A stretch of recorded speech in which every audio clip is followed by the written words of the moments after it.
Fabien, on a senti une vraie intensité et de l'engagement dans les duels. C'est un signal fort à ce stade de la préparation.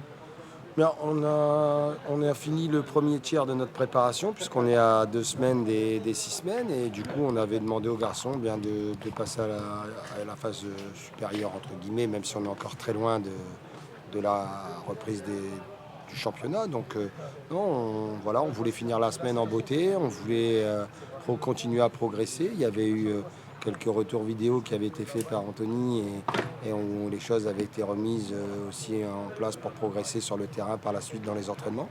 Et aujourd'hui, les garçons ont bien appliqué les consignes et en plus, ils ont été efficaces dans les 30 mètres, donc c'est très bien.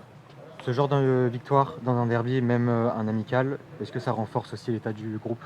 Bien, la meilleure cohésion, c'est la victoire. Donc le groupe vit déjà plutôt bien malgré tous les changements. Et le fait de gagner un match, alors quel que soit le match, renforce forcément la cohésion. Et c'est aussi l'objectif de la préparation.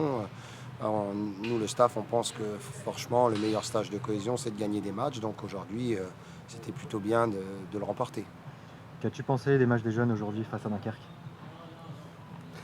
Bien, les jeunes sont dans la progression, encore une fois, il faut surtout pas s'enflammer, mais voilà, ils essayent d'élever leur niveau. Ils ont fait une très belle saison l'an dernier avec la réserve et leur staff, et ce qui permet aujourd'hui d'arriver prêt dans ce groupe de N1. Et voilà, et puis bien, ils sont là où on les attend. Alors forcément, une saison c'est long, et ils ont beaucoup d'envie et de détermination. Ils connaissent bien les garçons du groupe, donc forcément, ils se sont acclimatés rapidement. L'USBCO enchaîne bientôt face au Stade de Reims, une formation de très haut niveau. Dans quel état d'esprit aborder ce prochain test? Toujours de la même façon, sauf qu'on va changer la répartition des temps, où il y aura une équipe qui jouera 60 minutes et l'autre 30, et à l'inverse, le week-end prochain, contre Amiens, il y aura une équipe qui jouera les 60 premières et les 30 dernières.